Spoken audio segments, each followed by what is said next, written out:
गंगा मैया कहां से निकली हैं? बोलो। गंगोत्री से। गंगोत्री से निकलने के पहले कहां से निकली? कहां से? भगवान शंकर की जटा, भगवान शिव की जटा से निकलने से पहले गंगा जी कहां से निकली? गंगा मैया का एक नाम है विष्णुपदी। क्या नाम है? क्या नाम है? विष्णुपदी। मतलब यह गंगा मैया कहां से निकली? भगवान के चरणों से। कैसे निकली? ये घटना तब की है जब राजा बलि के यहां वामन भगवान आए। कौन आए? जब राजा बलि के द्वार पर वामन भगवान, देखो वामन कौन है? वही नारायण। क्या बनकर आए? वामन। जब भगवान विष्णु, जब भगवान श्रीमन नारायण वामन बनकर आए तो राजा बलि से कितनी पग भूमि मांगी? हे राजन, हमें 3 पग भूमि दे दो। अच्छा 3 पग भूमि महाराज, थोड़ा ज्यादा ले लो आप, और ज्यादा भूमि ले लो। नहीं नहीं, हमें तो केवल 3 पग चाहिए। जब 3 पग लेने का संकल्प ले लिया और देने वाले ने देने का संकल्प कर दिया तो 3 पग में, पहले पग में उन्होंने क्या नापा?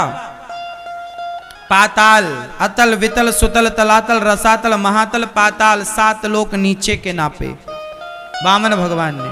फिर 7 लोक ऊपर के जब नापे तो भगवान नारायण का पांव स्वर्ग को सबको नापता हुआ जब सत्यलोक में पहुंचा तो सत्यलोक में ब्रह्मा जी विराजते हैं।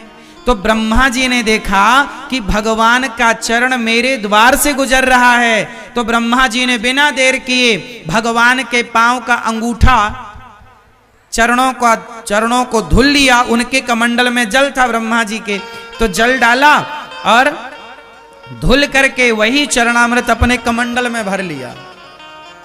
किसने? बोलो। ब्रह्मा जी ने। किसने भर लिया? भगवान नारायण का, मतलब भगवान वामन जी के चरण धुलकर ब्रह्मा जी ने कहां भर लिए? अपने कमंडल में। और वामन भगवान ने जब 3 पग भूमि ले ली, राजा बलि के मस्तक पर तीसरा पग रखा, वो लीला हो गई पूरी। इसके बाद राजा सगर के पुत्र हुए असमंजस, फिर अंशुमान, फिर उनके दिलीप, फिर हुए भगीरथ। क्या नाम पड़ा? भगीरथ के जो पिता थे राजा दिलीप, दिलीप की 2 पत्नियां थीं। अच्छा, दिलीप तपस्या करते करते मर गए, मृत्यु हो गई और इनके कोई संतान नहीं हुई। तब 2 पत्नियां थीं, तो दोनों पत्नियों से गुरु वशिष्ठ जी ने कहा कि तुम दोनों पत्नियां ही आपस में घर्षण करो। जब दोनों पत्नियों का घर्षण किया गया शारीरिक, तब दोनों पत्नियों के घर्षण से एक पुत्र हुए जिनका नाम पड़ा भगीरथ।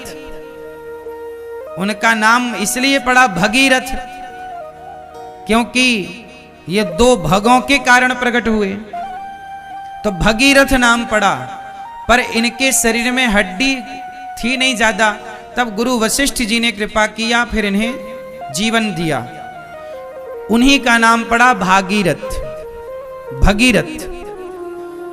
तो फिर भगीरथ जी ने तपस्या करी, और भगीरथ जी ने जब तपस्या की तो उनके तपस्या के प्रभाव से ब्रह्मा जी प्रकट हुए। कहा कि प्रभु ऐसी कृपा करो, गंगा मैया दो, ताकि हमारे पूर्वजों का उद्धार हो जाए। उनके सगर के 60,000 पुत्र कपिल मुनि के अपमान करके जलकर गंगा सागर में भस्म हो चुके थे। तब भगीरथ जी ने जब कहा कि प्रभु आप जरा गंगा जी को प्रकट करिए, तो भगवान नारायण का धोया हुआ वही पांव का जल ब्रह्मा जी ने उस जल की कमंडल से एक धारा गिरा दी, जरा सी। पर वो धारा इतनी तेज से आई कि वो पाताल में चली जाती। तब गंगा मैया ने कहा कि हमारा वेग पृथ्वी सह ना पाएगी, तो पृथ्वी ना सह पाएगी तो शिव को प्रकट करके कहो कि वो हमारे तेज को सहें। तब भगीरथ जी ने शिव को प्रसन्न किया और शिव ने कहा कि भगवान का चरणामृत है गंगा, तो प्रभु के चरणामृत को तो भक्त अपने माथे पर सजाता है। तो गंगा मैया को भगवान शिव ने अपने माथे पर सजाया और वही वेग से जब शिव जी की जटाओं में गई, फिर शिव जी ने उन्हें धीरे से छोड़ा। और जब धीरे से छोड़ा तो गंगा मैया को हरिद्वार के ऊपर एक साधु रहते थे जिनका नाम था जन्नू ऋषि। क्या नाम था? जन्नू ऋषि। तो जन्नू ऋषि ने गंगा जी ने बाबा जी की कुटिया बहा दी। बाबा जी तपस्या कर रहे थे, गंगा जी आई भगीरथ जी के पीछे पीछे, तो उनकी कुटिया बह गई। अरे बाबा जी ने कहे, कौन हो, हमारी कुटिया बहा दी, यहां आओ। जन्नू बाबा गंगा जी को पी गए, बम, गंगा जी हो गई बम। अब भगीरथ जी बोले, हे भगवान, ब्रह्मा जी को प्रकट किया, शिव को प्रकट किया, और बाबा जी पी गए, पूरी गंगा पी गए। हे महाराज, हमारे पूर्वजों का उद्धार कैसे होगा, थोड़ा कृपा करो। तब जन्नू ऋषि ने अपनी जांघ से गंगा जी को प्रकट किया, इसलिए गंगा जी का एक नाम है जाह्नवी। गंगा मैया का एक नाम क्या है? जाह्नवी। फिर गंगा मैया वहां से चली तो आगे 7 हरिद्वार के ऊपर ना 7 बाबाओं की कुटिया थी, सप्त ऋषियों की। तो गंगा जी को लगा कि एक बाबा की कुटिया बहाई तो पी गए, यहां 7 साधु हैं, यदि बहा देंगे तो फिर तो निकलेंगे भी नहीं। तो गंगा मैया ने 7 संतों की कुटिया को बचाते हुए आगे बढ़ी, तो गंगा मैया की 7 धाराएं हो गईं। तो हरिद्वार के ऊपर गंगा मैया की कितनी धाराएं हैं? 7 धारा है। वो 7 ऋषियों को बचाने के कारण हो गई। फिर वही गंगा मैया जब चली तो चलती चलती चलती चलती जब वो प्रयाग पहुंची तो गंगा मैया के सामने प्रयाग में भी एक संकट आकर खड़ा हो गया। प्रयाग में गंगा मैया आगे नहीं बढ़ी, गंगा मैया हाथ जोड़ के खड़ी हो गई। किसके सामने? बोलो बोलो, यमुना मैया के सामने। क्यों? क्योंकि यमुना मैया कौन है भगवान की? जोर से, जोर से। यमुना मैया है भगवान की पत्नी। भगवान कृष्ण की चौथी कौन है? यमुना मैया भगवान कृष्ण की चतुर्थ पटरानी है। यमुना मैया कौन है? विरजा नदी, बैकुंठ में एक नदी है विरजा, वही विरजा महारानी भगवान कृष्ण की लीला के समय यमुना महारानी बनकर प्रकट हुई और भगवान श्री कृष्ण की पत्नी है यमुना। यमुना मैया कौन है भगवान की? जोर से। अच्छा, यमुना मैया प्रयाग से पहले से जा रही थी, पहले से बह रही थी। तो प्रयागराज जी में जब यमुना महारानी का दर्शन हुआ तो गंगा मैया हाथ जोड़ के खड़ी हो गई। अच्छा, गंगा मैया है भगवान की दासी, भगवान के चरणों से निकली हैं, तो दासी है गंगा मैया और पत्नी है यमुना मैया। तो भाई दासी तो पत्नी का सम्मान करेगी। तो गंगा मैया हाथ जोड़ के खड़ी हो गई, हे मां आप आज्ञा करिए मैं कहां जाऊं। तब यमुना मैया ने कहा, गंगा आ मेरे गले से लग जा। तब गंगा मैया को यमुना जी ने अपने गले से लगाया और गंगा मैया ने कहा, यमुना मैया ने कहा, बहन आज से आगे की यात्रा अब तू करेगी, आगे तेरे नाम से जाना जाएगा, मैं अपनी यात्रा यहीं पूरी करती हूं। तो यमुना मैया की यात्रा प्रयाग में पूरी हुई और यहां से आगे किसकी यात्रा चालू हुई? यमुना मैया की आज्ञा से चालू हुई। किनकी आज्ञा से चालू हुई?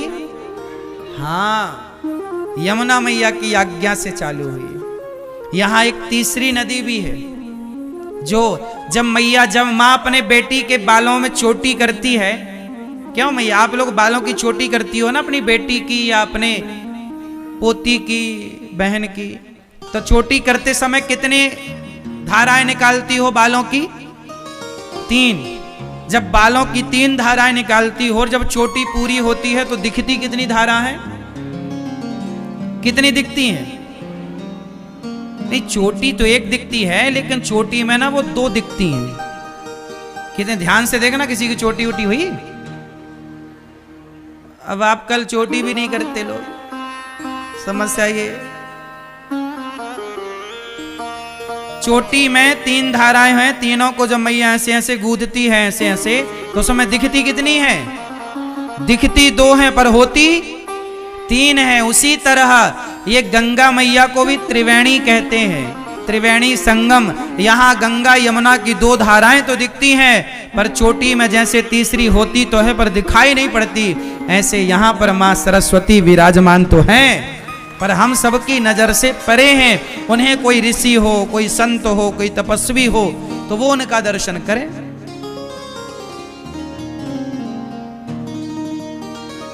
बात उन दिनों की है जब वेद व्यास जी, आपने देखा होगा सरस्वती मैया कहां से निकली हैं? बोलो।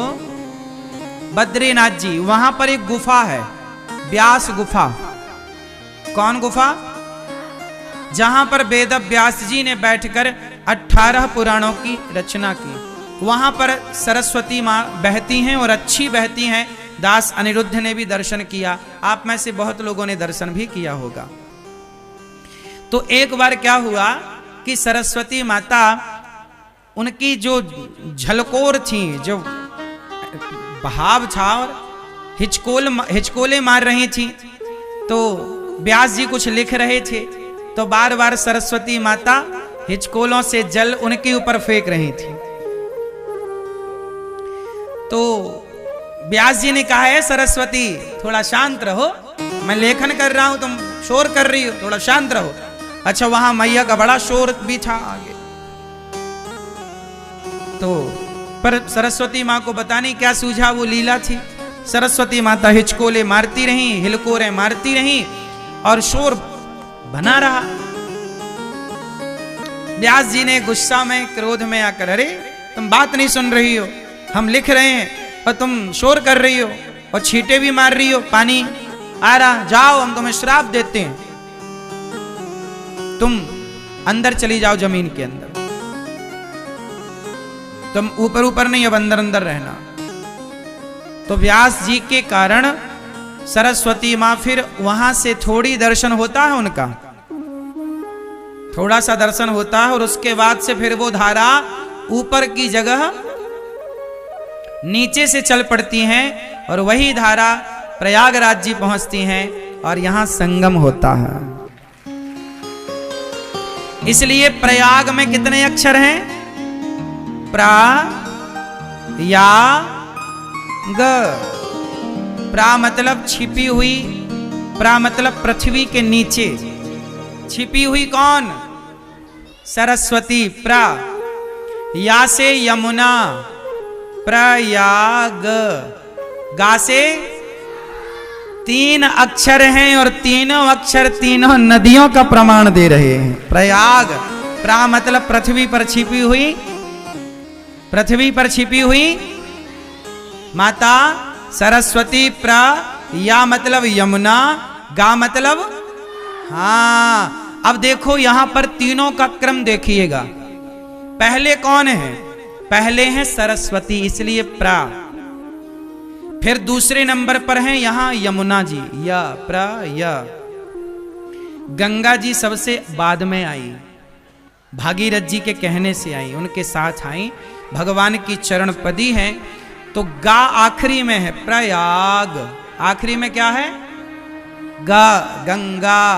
तो यहां पर मां भगवती यमुना जी ने गंगा मैया को अपने गले से लगाकर उन्हें सम्मानित किया, उनका मान बढ़ाया।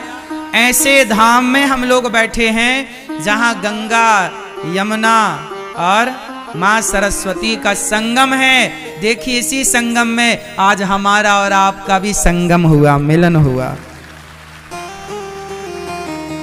बोलिए प्रयागराज की, गंगा मैया की, यमुना मैया की, सरस्वती मैया की।